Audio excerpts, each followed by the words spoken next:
وأنا أعتقد إن ما حدش بيقول لتامر إن الحتت دي زيادة، يعني أعتقد إن اللي قريبين منه أو اللي بيتفرجوا على الحاجات دي بيجاملوه طول الوقت، عشان كده إحنا بنشوف نفس الحاجة دي بتتكرر.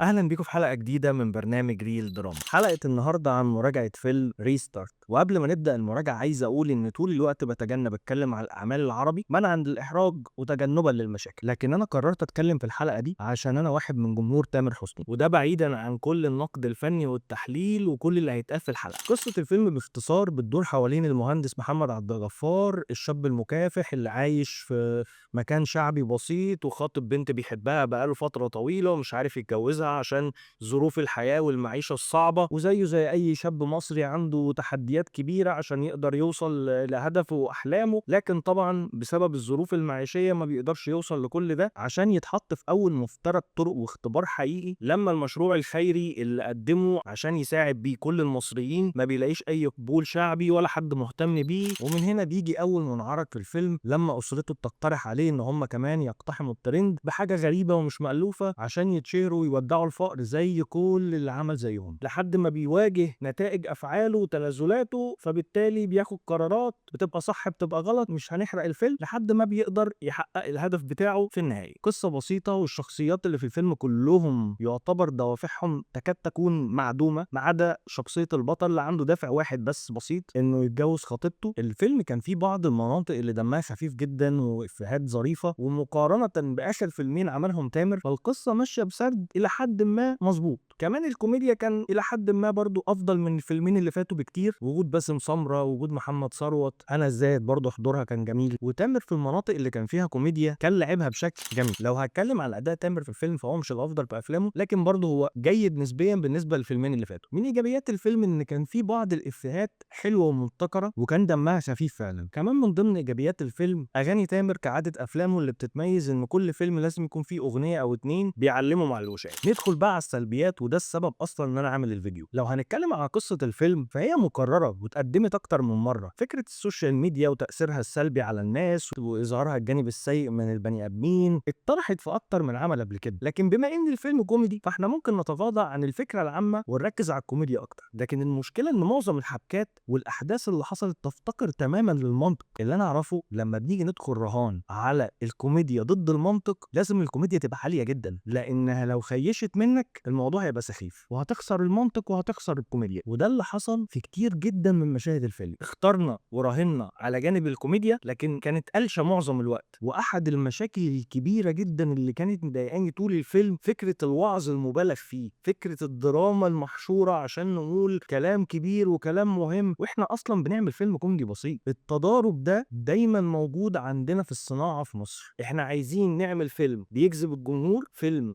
بسيط ورومانسي فيه طابع كوميدي فيه اغاني حلوة فيه جمهور من الشباب، لكن في نفس الوقت عايزين نقول لهم كلام كبير ونقول لهم حكم ومواعظ. ده حلو، ده حلو جدا كمان، بس لما بيبقى بميزان، مش طول الفيلم بنقول موقف ونقعد نشرح بقى الخطبة كم الموعظة والحكم اللي بتتقال مش طبيعي بجد، مبالغ فيه. ولو هرجع اتكلم على سلبيات الفيلم تاني فالفيلم منمط معظم الشخصيات بشكل غريب، مفيش شخصية عندها دافع اصلا، كل الشخصيات فلات، احنا هنعمل كذا فيلا هنعمل كذا. ليه؟ ايه السبب؟ يعني مش كل الفقراء لما تجيلهم فرصة انهم يتنازلوا بيتنازلوا، ايه بقى اللي يوديهم لده؟ مفيش. طب ايه السبب؟ ما نعرفش. هو كل شخصية اتكتب لها ان هي هتعمل التفاصيل دي فعملتها، وده مش صح برضه في الكوميديا.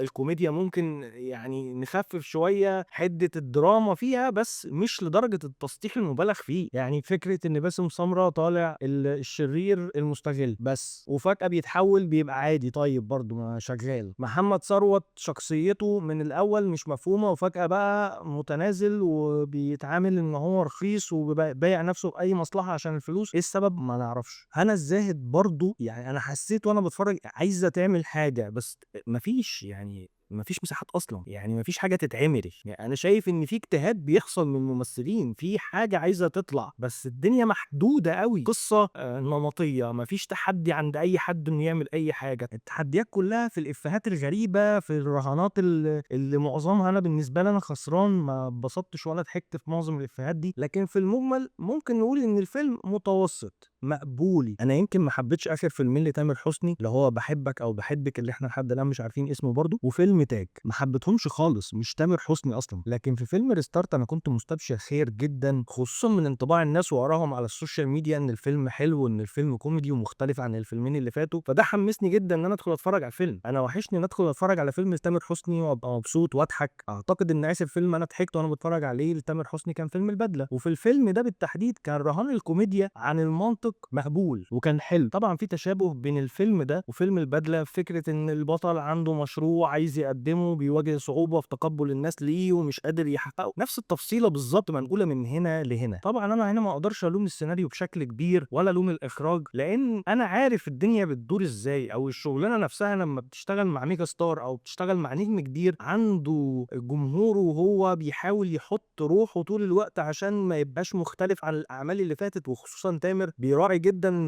معظم افلامه يبقى فيها تفاصيل معينه عشان يحافظ على الجمهور، وده مش وحش، لكن في حاجات قلشه كتير. يعني مثلا من ضمن الحاجات اللي بلاحظها في معظم افلام تامر ومش حلوه فكره تامر يونيفرس، كل الناس بتقول افيهات من اغاني تامر، الافلام اللي شغاله افلام تامر، الشخصيات حتى الثانويه اللي بتدخل بتقول كلمه او كلمتين بتقول حاجات من اغاني واعمال تامر القديمه. ده مش حلو. انا بحب تامر وعايز اتفرج على تامر، بس انا مش عشان داخل اتفرج على فيلم بطله تامر حسني هتجيب لي طول الوقت شخصيه تامر حسني اللي بره الفيلم. انا بتفرج على فيلم ليه شخصيه اسمها محمد عبد الغفار، ده البطل، انا ماليش علاقه بتامر حسني اصلا. وفكره ان انا اكسر الجدار الرابع بافيه مقبول، لكن 50 مره ده كتير جدا، وممكن تضحك مره ومرتين لكن مش طول الوقت. وانا اعتقد ان محدش بيقول لتامر ان الحتت دي زياده، يعني اعتقد ان اللي قريبين منه او اللي بيتفرجوا على الحاجات دي بيجاملوه طول الوقت، عشان كده احنا بنشوف نفس الحاجه دي بتتكرر. ولو حد فعلا قريب منه بيحبه يقول له ده كتير، ده مش حلو. وتاني انا بقول رايي ده عشان انا بحب تامر جدا، وبالرغم من ان انا شايف ان اعمال تامر الاخيره مش جودتها افضل حاجه، لكن تامر حسني هيفضل تامر حسني، ميجا ستار كبير وعنده بوتنشال عالي إن طول الوقت يقدم اعمال افضل من كده بكتير، وده اللي احنا عايزينه. لان تامر كاسم بدون بقى اما يعمل فيلم حلو او وحش بينجح بينجح، فيا سلام لو يعمل حاجه جامده بجد تطلع بالصناعه لقدام. خلاص تامر مش مجرد مطرب بيعمل فيلم وخلاص، يعني الراجل ده المفروض انه مشارك في اعلى ايرادات في تاريخ السينما المصريه بكام فيلم، فاحنا بنتعامل معاه على انه نجم سينما جنب انه نجم غنائي. اتمنى ان الاعمال الجايه لتامر تبقى احسن من كده بكتير واشوف فيها تامر اللي انا بحبه. ده كان رايي الشخصي، مستني رايكم لو اتفرجتوا على الفيلم في الكومنتات، واستنوني في حلقه جديده. سلام.